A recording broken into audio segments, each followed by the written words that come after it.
To make a video with Screencast O-Matic, you're just going to launch the app that you've downloaded.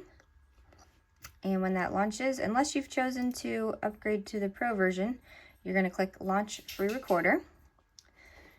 And then you're going to click the one that looks like a video camera.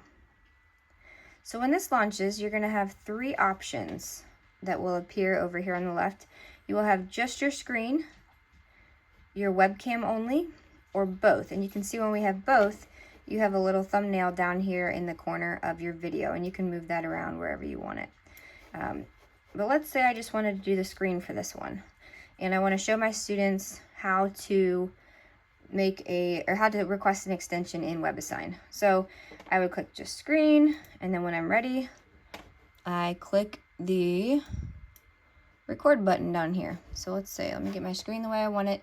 You can have it just show part of the screen. So if you don't want them to see the 100 browser tabs you have open or whatever, you can arrange that. And then you just click record, and now it's rolling.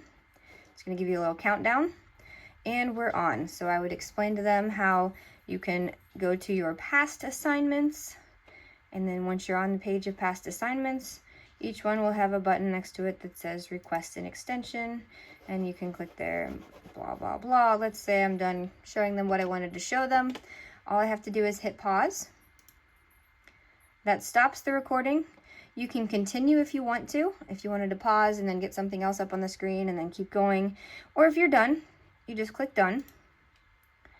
And then it's going to ask you what you want to do. If you click save/upload, then that will give you options on where you can upload it to. You can upload videos to Screencast O-Matic's website, but there will be a limited number that you can do that with. So I'm just using YouTube. You can use YouTube, it's free. If you create a channel, you can upload as many videos as you want there. So I have that done already, so I'm going to click upload to YouTube. And it's going to bring up some publish options. I can make the title. I'm going to make this test video. And the privacy you want to set to unlisted. Once you do it once, that should be the default. But unlisted means that it's not just searchable by anybody on YouTube. So your average person isn't going to be searching YouTube and come across your video. Students have to be sent the link in order to view it. And then you just click publish.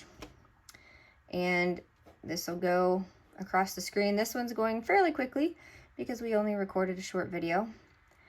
And when that's done, you have the option to copy the link, embed it, do all sorts of things. So I'll wait a few more seconds here. This seems to be going pretty quickly, just so you can see what it looks like when it's done.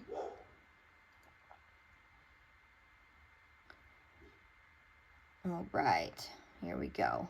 So once it's done, you can open it. You can just click copy the link, and you can paste that directly into Moodle or Canvas or Blackboard, or send it in an email to your students. And then click done, and you're all set.